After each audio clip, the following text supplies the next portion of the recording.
നമസ്കാരം പ്രേമേട്ടാ. നമസ്കാരം. വീണ്ടും വന്നതിൽ ഒരുപാട് സന്തോഷമുണ്ട്. ഇന്നലെ എപ്പിസോഡ് കഴിഞ്ഞപ്പോൾ ഒരുപാട് പേര് വിളിച്ചു പറഞ്ഞു ഗംഭീരമായിരുന്നു. കാരണം ചേട്ടന്റെ ഒരുപാട് വിശേഷങ്ങളും കുറെ നാളായി കണ്ടിട്ട്, അതാണ് അവര് പറയുന്നത്. കാരണം ഇതുപോലെ ടി വിയിലൊക്കെ പ്രേമേട്ടൻ വന്ന് കണ്ടിട്ട് ഒരുപാട് നാളായി. അപ്പം നന്നായിരുന്നു. അപ്പോൾ നമുക്ക് വീണ്ടും ഇന്നും പൊളിക്കണം. കാരണം മറ്റൊന്നുമല്ല, ഇതൊക്കെ ഇതുപോലുള്ള ഗെയിം ഷോയൊക്കെ ഈ മിമിക്രി ആയിട്ടൊക്കെ ബന്ധപ്പെട്ടവരും കൊച്ചു പിള്ളേരും ചെറുപ്പക്കാരും ഒക്കെ ആയിട്ട് അവരൊക്കെ ചെയ്യട്ടെ എന്ന് ഞാനും കരുതി. പല പ്രോഗ്രാമിനും വിളിച്ചിട്ടുണ്ട്. ഞാൻ മനഃപൂർവ്വം ആണ് ഒഴിഞ്ഞു മാറുന്നത്. ഇതുപോലുള്ള വലയ്ക്കുന്ന ചോദ്യങ്ങളൊക്കെ ചോദിക്കണമെങ്കിൽ നമ്മൾ ഓർമ്മയിലൊന്നും നിൽക്കുന്നില്ല. അതുകൊണ്ടൊക്കെ മാറി നിൽക്കുന്നതാണ്. അല്ലാതെ വിളിയൊക്കെ വരുന്നുണ്ട്. അതുകൊണ്ട് ഇനിയും വിളിക്കട്ടെ, ഒരുപാട് വിളികൾ വരട്ടെ, മുമ്പോട്ട് പോകട്ടെ. അപ്പോൾ ഇനി നമ്മൾ തുടങ്ങുന്ന സെക്ടർ സവാരി ഗിരിഗിരിയാണ്. ഓക്കെ, തുടങ്ങാം. സവാരി ഗിരിഗിരി. സവാരി ഗിരിഗിരിയിൽ ആദ്യത്തെ ചോദ്യം ശ്രദ്ധിക്കൂ.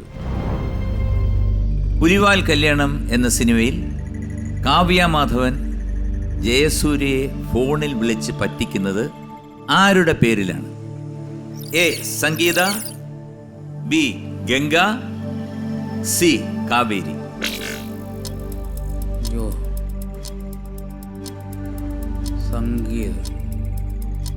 സംഗീത അല്ല, Sangeetha, B Ganga, C Kaveri. Kaveri. C Kaveri. Kaveri. C കാവേരിയെ ഞാൻ എടുത്തിട്ട് പൂട്ടി അവിടെ ഇരിക്കട്ടെ. പിന്നെ ചേട്ടൻ്റെ അടുത്ത് എനിക്കൊരു കാര്യം ചോദിക്കും, വളരെ പ്രധാനപ്പെട്ട ഒരു കാര്യം ചോദിക്കാം. കാരണം ചേട്ടൻ കുറേ നാളായിട്ട് ഈ സിനിമയിൽ 42 വർഷമായിട്ട് നിൽക്കുന്നു. ചേട്ടൻ ആരെങ്കിലും ആരാധിക്കുന്നുണ്ടോ? ചേട്ടൻ ഒരുപാട് ആരാധകരുണ്ട്. ആരാധിക്കുന്നുണ്ടോ? ഉണ്ടായിരിക്കാം. കാരണം എൻ്റെ ഉണ്ടെന്ന് തന്നെയാണ് എൻ്റെ വിശ്വാസം. കാരണം അല്ലെങ്കിൽ ഞാൻ ഈ നിമിഷം വരെയും ഈ സിനിമാ ഫീൽഡിൽ തന്നെ നിൽക്കുമെന്ന് തോന്നുന്നില്ല. കാരണം എൻ്റെ കൂടെ വന്ന പലരും ഇപ്പോഴില്ല. മരിച്ചുപോയവരുണ്ടാവാം, പക്ഷെ ജീവിച്ചിരിക്കുന്നവർക്ക് പലർക്കും അവസരങ്ങളും കുറഞ്ഞു, അങ്ങനെ ഇരിക്കുന്നത്. പക്ഷേ ഞാൻ ഏറ്റക്കുറച്ചിലുകളുണ്ടാവാം, എങ്കിൽ തന്നെയും വെറുതെ വീട്ടിൽ ഇരുന്നിട്ടില്ല. മിക്കവാറുമൊക്കെ സിനിമകൾ, അതും ഇപ്പോഴത്തെ പുതിയ തലമുറയോടും പഴയ തലമുറയോടും ഒക്കെ ഒരുപോലെ സഹകരിക്കാനുള്ള ഒരു മഹാഭാഗ്യം എനിക്കുണ്ടായിട്ടുണ്ട്. അതുകൊണ്ടായാലും ആരാധിക്കുന്ന ഒരു പുരുഷൻ ഞാനോ? ഞാനിപ്പോഴും എൻ്റെ ഇഷ്ട നടൻ എന്ന സീരിയസ് വേഷങ്ങൾ സത്യൻ സാറിനെയാണ്. സത്യ സാറിനെ എൻ്റെ കാലഘട്ടത്തിൽ അതുപോലൊരു നടനെ ഞാൻ പിന്നെ കണ്ടിട്ടില്ല. അത്തരത്തിൽ പിന്നെ ഈ കാലഘട്ടത്തിൽ നമുക്ക് രണ്ടുപേര് മഹാന്മാരായിട്ടുണ്ടല്ലോ. അത് ആരും പറയേണ്ട കാര്യമില്ല. അത് അങ്ങനെയാണ് കാര്യം. അപ്പം ആരാണ് നടി? ആരാധിക്കുന്ന നടി? സത്യമാഷ് എന്ന് പറഞ്ഞു. സത്യമാഷ് എനിക്ക് പുതിയ തലമുറയില്ല, എനിക്ക് പഴയ തലമുറയിൽ ഷീലയോട് എനിക്ക് വലിയ ആരാധന. പിന്നെ ഉർവശി എന്നാണ്. അവർ ശരിക്കും ഒരു നമ്മൾ ആരാധിച്ചു പോകുന്ന അഭിനയ രീതിയാണ് അവർക്കുള്ളത്. ഇപ്പോഴത്തെ കാലഘട്ടത്തിൽ ആരും കുറ്റം. കാരണം ഒരുപാട് പേര് ആ പഴയ തലമുറയിൽപ്പെട്ടവരുടെ എല്ലാവരുടെയും അഭിനയത്തിൻ്റെ രീതികൾ അവർക്കറിയാം.